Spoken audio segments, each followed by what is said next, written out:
Doctor মহলে একটাই স্বর, শিক্ষক মহলে একটাই স্বর, ডাক্তার মহলে একটাই স্বর, শিক্ষক মহলে একটাই স্বর, গৃহবধূদের একটাই স্বর। আমরা করব জয়, আমরা করব জয়, আমরা করব জয় নিশ্চয়। আহা বুকের গভীরে আছে প্রত্যয়, আমরা করব জয় নিশ্চয়। সম্মানিত হবে মেয়েরা। কিভাবে এই দুঃসাহস হচ্ছে দুর্বৃত্তদের? আমরা মেয়েরা অনেক সময় অনেক ছোট ছোট অসম্মান ঝেড়ে ফেলি। আসলে এগুলোই প্রকারান্তরে আশকারা দেয় সমাজে এরকম বিভিন্ন ঘটনা মেয়েদের সাথে ঘটার ক্ষেত্রে। বাড়ির গণ্ডির মধ্যে পরিচিত জনদের মধ্যে থেকেই মেয়েরা রোজ নির্যাতিত হয়, এটা আমরা অনেকেই জানি, কিন্তু বাস্তবে খুব কম ক্ষেত্রে আমরা এগুলোর বিরুদ্ধে সোচ্চার হই না। আর চুপ থাকলে চলবে না, আমাদের সোচ্চার হতেই হবে যে কোনো ধরনের সেক্সুয়াল অ্যাসল্টের বিরুদ্ধে। আমাদের মৌলতাই কিন্তু এই ধরনের কাজ যারা করে তাদেরকে সাহস যোগায়। যেখানে যখনই এরকম কোনো ঘটনার শিকার আমরা হচ্ছি, গর্জে উঠুক মেয়েরা। মনে রাখতে হবে যে লড়াইটা একটা নামজাদা হাসপাতালের সেমিনার রুম থেকে শুরু হয়েছে, একটা অত্যন্ত নিন্দনীয় ঘটনার মধ্যে দিয়ে। সেই ঘটনার ন্যায় বিচার হবে কিনা জানা নেই, আদৌ প্রকৃত দোষীরা শাস্তি পাবে কিনা তা বড়সড় প্রশ্নের মুখে। কিন্তু আর কোনো অভয়া বা তিলোত্তমা যেন না হয় তোমার আমার মাঝে কেউ, তার দায়িত্ব আমাদেরই নিতে হবে। আমাদের নিজের গণ্ডির, বাড়ির গণ্ডির মধ্যে থেকে নিজেদের মতো করে নিজেদের মেয়েদেরকে প্রস্তুত করুন। নিজের ছেলেকে সঠিক শিক্ষা দেওয়া, সেদিকে যত্নশীল হয়ে উঠুন।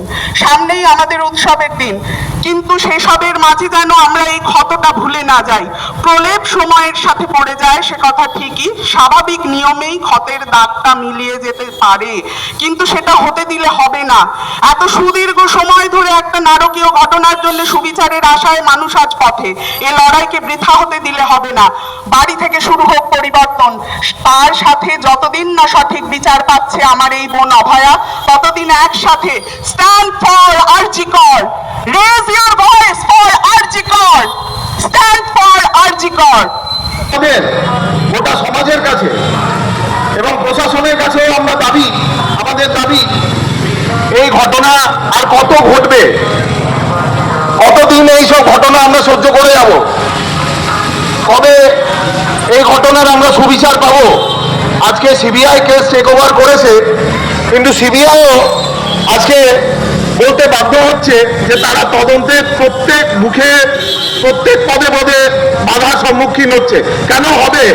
কোন সেই অশুভ গোষ্ঠী যারা সত্যটাকে সামনে আসতে দিতে চান না? কিসের ভয় আপনাদের? আমরা সকলে সমস্বরে একটাই আমাদের দাবি যে এই নারকীয় হত্যাকাণ্ডের সত্যি সামনে আসুক। আজকে ঘটনা ঘটে যাওয়ার পর অনেক দিন অতিক্রান্ত, এবং যত দিন অতিক্রান্ত হচ্ছে মানুষের প্রতিবাদের স্বর তত জোরালো হচ্ছে। আমরা প্রশাসনকে এবং তদন্তকারী সমস্ত সংস্থাকে এই সতর্কীকরণ করতে চাই যে যত দেরি হবে তদন্তের বা বিচারে, যত দেরি হবে প্রতিবাদের আওয়াজ কিন্তু তত জোরালো হবে। এই প্রতিবাদ কিন্তু থেমে থাকবে না। যারা ভাবছেন এই প্রতিবাদ থেমে যাবে সময়ের সাথে সাথে, কোনোদিনই এই প্রতিবাদ থামবে না। আপনারা সুবিচার দিতে বাধ্য হবেন। তাই আপনাদের কাছে অ্যাপিল বলুন, দাবি বলুন, যত দ্রুত সম্ভব অপরাধীদের আড়াল না করে, অশুভ গোষ্ঠীকে প্রশ্রয় না দিয়ে সামনে এগিয়ে আসুন, সত্যিটাকে প্রকাশ করুন। যারা ঘটনা তদন্ত করতে চাইছেন তাদেরকে সহযোগিতা করুন।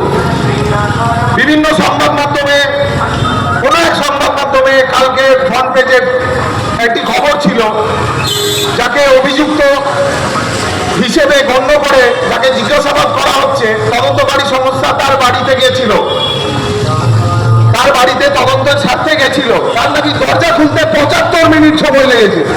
75 মিনিটে কি করছিল সে? আমরা প্রশাসনের কাছে এই খবর জানতে চাই।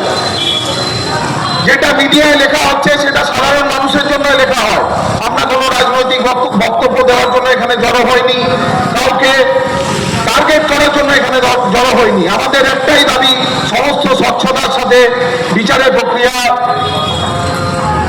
দ্রুত করা হোক, সবার সামনে সকল সত্যিটা আসুক, এবং সমাজকে একটাই সতর্কীকরণ দেওয়া এই সমস্ত রাক্ষস বা পিশাচ যারা আমাদের আগে পাশেই ঘুরে বেড়ান সবসময়, তারা সাবধান হয়ে যায়। কারণ মানুষ কিন্তু আগের থেকে এখন অনেক বেশি সচেতন, অনেক বেশি জাগ্রত। আপনারা এখনো যারা আছেন এরকম দুর্বৃত্ত মনোভাব নিয়ে ঘোরাফেরা করেন বা এই দুর্বৃত্তদের প্রশ্রয় দেব বলে মনে করেন, কিসের স্বার্থে মনে করেন, তারা আপনারাই ভালো বলতে পারবেন, তারাও সচেতন হয়ে যান। আমরা এইভাবেই অরাজনৈতিক মঞ্চ থেকে সমাজের সর্বস্তরের মানুষকে আমরা এক জায়গায় জড়ো করব এবং এই ঘটনা যত ঘটবে আমরা এইভাবে প্রতিবাদ করে যাব।